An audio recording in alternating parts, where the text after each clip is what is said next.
ನನಗನ್ಸಿದ ಮಟ್ಟಿಗೆ ಇದೇನ to way ಸಂಬಂಧ ಸ್ವಾಮೀಜಿ ಅವ್ರು ಏನು ಹೋರಾಟ ಮಾಡ್ತಿದಾರಲ್ಲ ಅದನ್ನ ಕಾಂಗ್ರೆಸ್ದವ್ರು ಐತಲ್ಲ ತಮ್ಮ ವಿರುದ್ಧದ ಹೋರಾಟ ಅಂತ ತಿಳ್ಕೊಂಡಾರ ಅವ್ರು.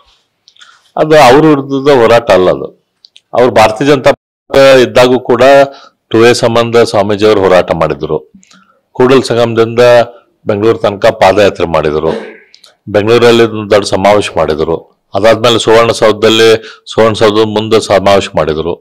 ಈ ಎಲ್ಲ ಹೋರಾಟದ ಕಾರಣಕ್ಕಾಗಿ ಭಾರತೀಯ ಜನತಾ ಪಕ್ಷ ಬೊಮ್ಮಾಯಿ ಅವ್ರ ಸರ್ಕಾರ ಅವಾಗ ಕ್ಯಾಟಗರಿ 2C ಮತ್ತು 2D ಅಂತ ಬೇರೆ ಬೇರೆ ಕ್ಯಾಟಗರಿ ಮಾಡಿ ಮರಾಠ ಸಮಾಜಕ್ಕೆ, ರೆಡ್ಡಿ ಸಮಾಜಕ್ಕೆ, ಒಕ್ಕಲಿಗರ ಸಮಾಜಕ್ಕೆ, ಲಿಂಗಾಯತ ಸಮಾಜಕ್ಕೆ ಮೊದಲಿದ್ದಂಥ ರಿಸರ್ವೇಷನ್ಗಿಂತ ಹೆಚ್ಚಿನ ರಿಸರ್ವೇಷನ್ ಕೊಡುವಂತ ಕೆಲಸ ಮಾಡ್ತು.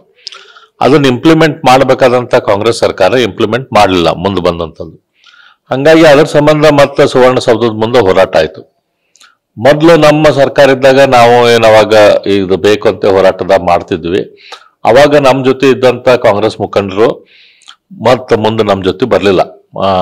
ಸುವರ್ಣಸೌಧದ ಮುಂದೆ ಹೋರಾಟ ಇದ್ದಾಗ ಅವಾಗ ಮುಖ್ಯಮಂತ್ರಿಗಳ ಮನವಿ ಕೂಡ ಸ್ವೀಕರಿಸಕ್ಕೆ ಬರಲಿಲ್ಲ. ಸುವರ್ಣಸೌಧದ ಮುಂದೆ ನಾವು ಅದು ಹೋರಾಟ ಮಾಡಿದ್ರು.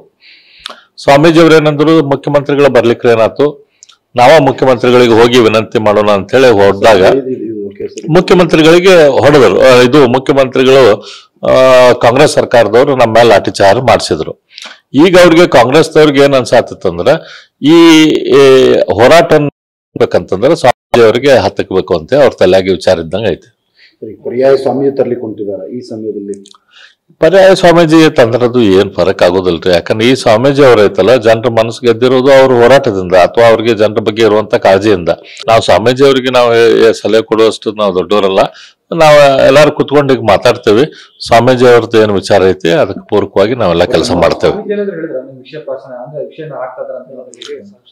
ಅವರೇ ಸಂಶಯ ಪಟ್ಟ ಅವರ ಫೋನ್ ಮಾಡಿದ್ರು, ನಾ ಹೇಳಿದ್ನಲ್ಲ. ಅವರ ಸ್ವಾಮೀಜಿ ಅವರು ನನ್ಗೆ ಫೋನ್ ಮಾಡಿದ್ರು, ಹಿಂಗಾಗಿರ್ಬೋದು ಅಂತ ನಂಗೆ ಸಂಶಯ ಬರ್ತಾ ಇದೆ ಅಂತ.